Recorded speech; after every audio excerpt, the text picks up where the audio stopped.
Hello and welcome back to my YouTube channel. So this is a video about my 4 key tips on how to help you build the most muscle possible.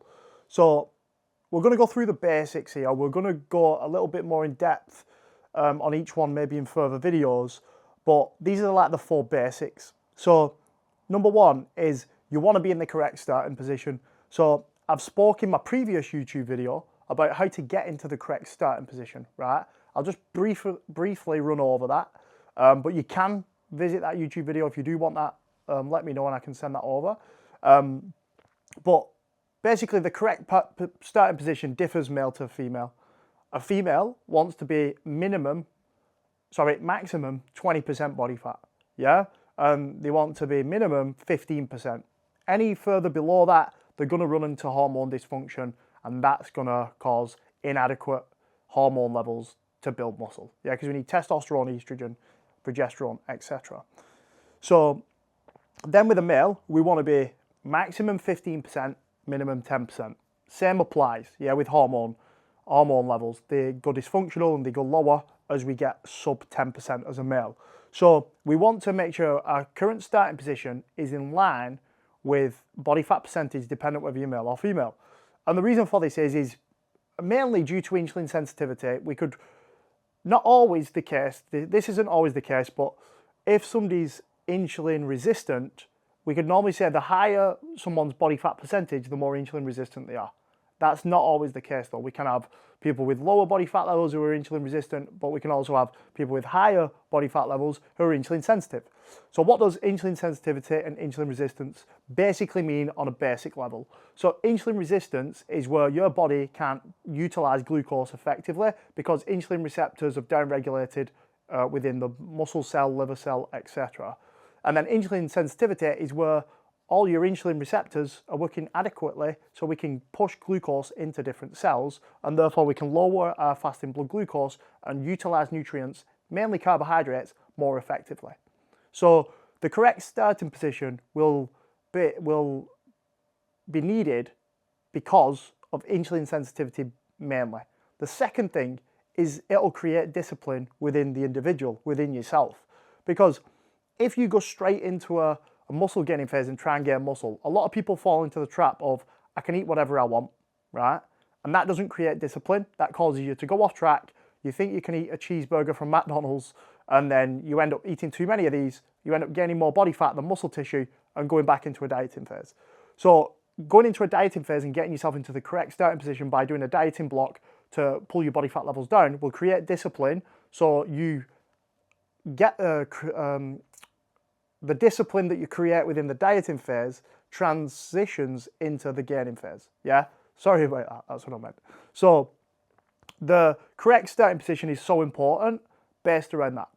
The second one is you want to get your testosterone levels checked and you want adequate amount of testosterone. So if you're a female, the adequate amount of testosterone is 1 to 1.4 nmol. And if you're a male, the adequate testosterone level is 24 to 30 nmol. So as you can see, males have quite a lot more testosterone than females. So building muscle for a female will be a heck of a lot harder and a heck of a lot slower. But females are more androgen sensitive, which means that what will cause anabolism or growth for a male will be more reactive on a female. So a female building muscle tissue, eating adequate amount of nutrients, including dietary fat, and also resistance training and getting good quality sleep will be equally as anabolic as a male. Yeah? So getting your testosterone levels checked is what I would advise after you've done your dieting phase to see where your testosterone sits. Because if you're running low testosterone and you try and build muscle and you try and you push your calories up into a calorie surplus, then you're going to gain more body fat than you have muscle tissue. That's not what we want, yeah? And then you're going to probably create an imbalance of estrogen to testosterone ratio where you're going to therefore gain more body fat even quicker. So you want to just make sure that you've got adequate amounts of testosterone. I do have a YouTube video about testosterone as well, so you might want to visit that to see what the roadblocks or handbrakes could be that could be causing you to have low testosterone. One of these is lower body fat levels or nutrient deficiencies. So you might want to get that checked out. The third one is you want to aim to gain a certain amount of weight each week on average, right? So you want to gain 0.25 to 0.5% of your total body weight each week. The reason for this is so you have maximum amount of muscle gain and minimum amount of body fat gain throughout the muscle gaining phase or the improvement phase. With this percentage will be relevant to your body weight at the moment. So for example, we'll just use somebody who's 200 pound just because it's easy. So 1% of 200 pound is 2 pounds. Half of that, which is 0.5%, is 1 pound. So that's the maximum they want to gain on average per week is 1 pound. And half of that, which is 0.25%, is half a pound. So they want to gain minimum half a pound and maximum 1 pound per week on average. So you might be thinking, what does he mean on average? With the average, you want to weigh yourself every day and get an average of them weights, and you want to see your average going up by 0.25 to 0.5% each week. Yeah, so this means tracking your body weight every day and looking at the trend and see whether it's going up, whether it's staying the same, or whether it's going down. So that's, if you do this long term where you gain 0.25 to 0.5%, I can almost guarantee that you're going to gain the minimum amount of body fat that you can gain and the maximum amount of muscle tissue that you can gain. If you've got adequate amount of testosterone, you'll do the same. Yeah, you'll build the maximum amount of muscle and the minimum amount of body fat. But let me just say this, you will still gain a little bit of body fat when you're in a calorie surplus. It happens to everyone. And I always say this, otherwise everyone would only have to get lean once and then we're all sweet, aren't we? If only, we wish, yeah? And then the last point is you want to make sure that your training and your volume, the total volume that you're doing, is the amount that you can recover from, right? So you might be thinking, what's volume? So training volume means the total amount of sets that you do per week across all your training sessions. So for example, say if I have a four-day training split across a week, so I do 4 weight sessions per week, the total amount of volume throughout all them, or the total amount of sets throughout all them 4 sessions, wants to be the amount of volume that I can recover from in order to grow the maximum amount of muscle tissue. You might be thinking, but why is that? Like, I just do as many sets as I can and I push them all to failure, right? So it's not wrong that you're pushing to failure, and it's not necessarily wrong that you're doing a lot of volume. All I'm saying is you might not be able to recover from that volume if you're pushing all your sets to failure. And if you can't recover, right, this is going to create different issues. You're going to have sleeping issues, you're going to have brain fog, you're going to have central nervous system downregulation, which will cause downregulation of motor neuron recruitment. So what motor neuron recruitment is, it means your nervous system sends a signal to your muscle to fire up muscle fibers. And if your central nervous system is downregulated because you're under-recovered, you're not going to recruit as many muscle fibers, so therefore you're not going to be able to push as much weight, and therefore you're not going to be able to progress your training. So a big key factor or a performance indicator is if you're progressing in your lifts every week.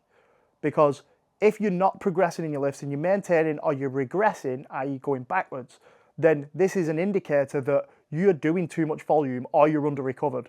And normally, if you're doing too much volume, you will be under-recovered. So my umbrella guidance or bracket guidance of volume is if you're an unassisted person, if you're natural and you're not taking any testosterone, then you probably want to be working, if you can push every set to failure, you probably want to be working between 8 to 10 sets per muscle group across the week, not each session, across the week. Plus, you want to be making sure that you're looking after your recovery and you're getting adequate amount of sleep. You may be taking some supplementation in order to help sleep, and you may be doing some recovery techniques to help with your recovery, i.e. ice bath, saunas, maybe. So, all in all, you want to be making sure that you are in the correct position to build muscle, i.e. body fat percentage needs to be If you're a female, 20% maximum. If you're a male, 15% maximum. You want to be making sure you've got adequate testosterone level. So if you're a female, 1 to 1.4 nmol. If you're a male, 24 to 30 nmol. You want to be making sure that you're able to recover from the amount of volume that you're currently doing. So you don't want to be going over more than 10 sets per muscle group across the week. And the last point is you want to aim to gain 0.25 to 0.5% of your total body weight every single week. And you, on average, you don't want to be gaining any more than this. So if you follow these 4 points, then you will gain the most amount of muscle tissue over a prolonged period of time. You want to also, I would also split your improvement phase up where you do 16 to 20 weeks in a calorie surplus, followed by a 4-week mini cut or calorie deficit, and do this on repeat for a prolonged period of time until you get to the physique that you want to. So if you want more information and more videos like this, then I do have an email list as well. So if you do want to be sent weekly emails where I'll give you more insight, more tips, tell you what's coming up on my YouTube channel, then send me a DM and I'll get you added to that. Also, like and subscribe to my YouTube channel. And if you want to follow me on Instagram, my name is Nathan_Transcend. Thank you all for watching. Thank you all for listening, and I'll see you all soon.